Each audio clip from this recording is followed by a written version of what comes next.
Teror pocong di rumah angker 2, warisan kutukan. 1-3 tahun kemudian. 3 tahun sudah berlalu sejak kejadian mengerikan di rumah tua di ujung desa Karangjati. Dari 5 orang yang datang malam itu, hanya 2 yang selamat, Rani dan Andre. Mereka membawa luka yang tak kasat mata, trauma yang terus menghantui hari-hari mereka.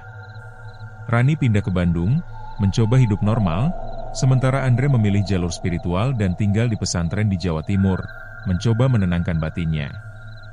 Namun, malam-malam mereka masih dihantui mimpi buruk.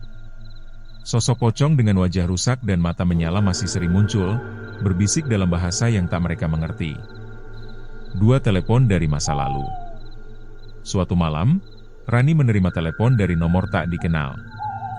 "Aku tahu kamu masih hidup," suara lelaki tua, berat dan serak.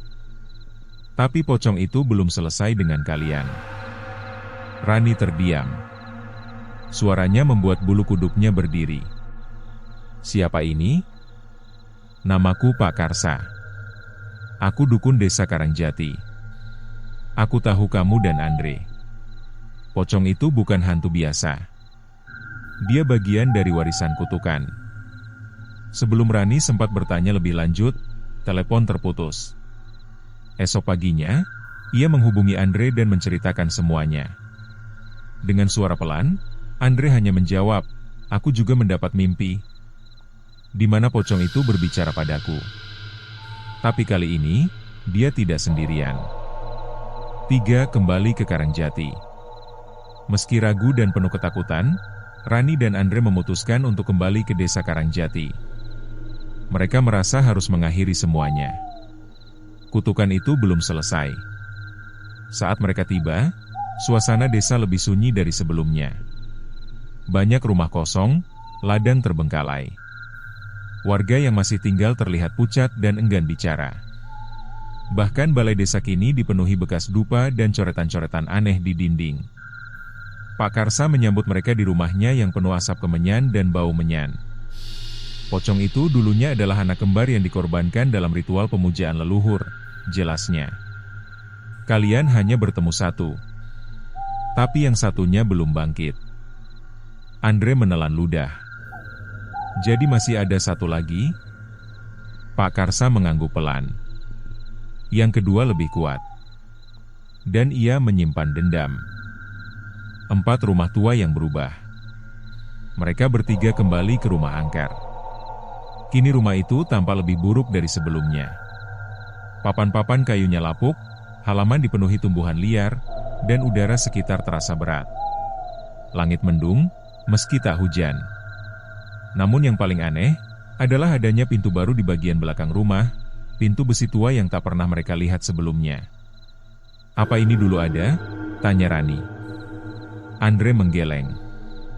"Tidak." Pak Karsa menghela napas. "Itu adalah pintu ke ruang pemujaan sesungguhnya." Dengan menyalakan obor dan membawa sesajen, mereka masuk ke ruang itu.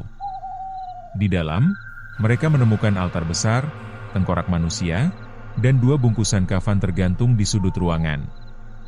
Yang satu utuh, yang satu sobek. 5. Kembalinya pocong kedua.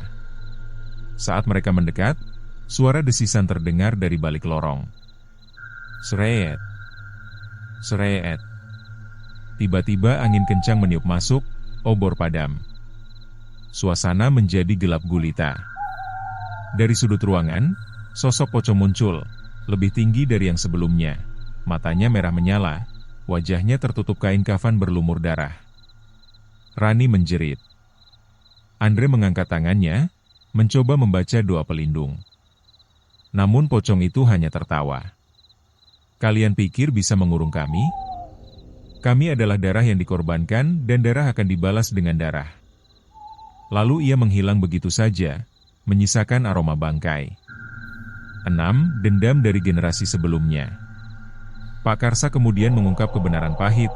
Para pendiri desa Karangjati dulunya adalah pemuja ilmu hitam yang menggunakan anak-anak sebagai tumbal. Pocong yang mereka temui adalah 2 anak kembar, dikubur hidup-hidup setelah dirajah dan diikat dalam kain kafan. Ritual itu membuat arwah mereka tak bisa pergi. Dan karena darah mereka belum dibersihkan, mereka terus bangkit, mencari keturunan dari orang-orang yang pernah mengkhianati mereka. Kalian bukan keturunan, ucap Pakarsa, tapi kalian yang membangunkan mereka. Kalian harus mengakhiri ini. 7. Ritual penebusan. Untuk mengakhiri kutukan, Pakarsa menyusun ritual penebusan jiwa. Mereka harus membawa 2 benda, tanah dari kuburan orang tua si kembar dan darah dari keturunan pemimpin desa pertama. Sayangnya, keturunan terakhir dari kepala desa pertama, Bu Marni, seorang nenek berusia 80 tahun, menolak memberi darahnya. Ia percaya itu hanya akan membangkitkan kejahatan. Saat mereka kembali ke rumah Bu Marni malam itu untuk membujuknya, mereka menemukannya tewas di dalam rumah. Wajahnya membiru, mulut terbuka seperti berteriak. Di tembok belakang rumahnya, tertulis dengan darah. Kutukan tak bisa ditebus. Hanya dibayar. 8. Mimpi terakhir. Malam itu, Rani mengalami mimpi aneh. Ia berada di hutan gelap, dikelilingi banyak anak kecil berbalut kain kafan, menangis. Seorang anak berkata, "Kembalikan nama kami. Jangan biarkan kami dilupakan." Ketika terbangun, ia menemukan ukiran nama di balik pintu besi di rumah angker. 2 nama yang hampir pudar, Rangga dan Rama. Nama mereka, bisik Andre. Pakarsa memutuskan untuk menggelar upacara penghormatan arwah, bukan pengusiran. Mereka butuh diakui, bukan dilenyapkan. 9. Hari penghakiman. Malam ritual tiba. Di halaman rumah angker, Pakarsa menggambar lingkaran pelindung dengan darah ayam hitam. Rani dan Andre membaca nama-nama anak-anak korban di atas batu nisan kosong. Suara jeritan terdengar dari dalam rumah. 2 pocong muncul, Rangga dan Rama, tapi kali ini tidak menyerang. Mereka hanya menatap, perlahan mendekat ke tengah lingkaran. Langit bergemuruh.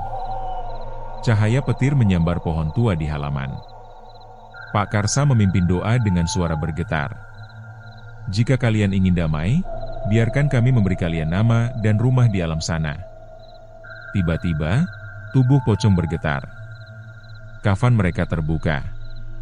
Wajah 2 anak laki-laki kecil tampak penuh luka, namun kini dengan mata yang berkaca-kaca, bukan membara.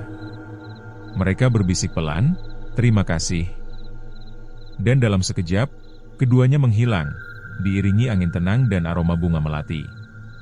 10. Epilog, rumah baru. Beberapa bulan setelahnya, rumah angker itu dibongkar. Di tempatnya kini berdiri tugu kecil dengan 2 batu nisan bertuliskan nama Rangga dan Rama. Rani kembali ke pekerjaannya di Bandung, sedangkan Andre membuka tempat rehabilitasi spiritual untuk korban gangguan gaib. Mereka berdua masih sering mengenang malam itu, namun kini tanpa rasa takut, hanya iba. Tapi di suatu malam hujan deras, seseorang datang ke tugu itu.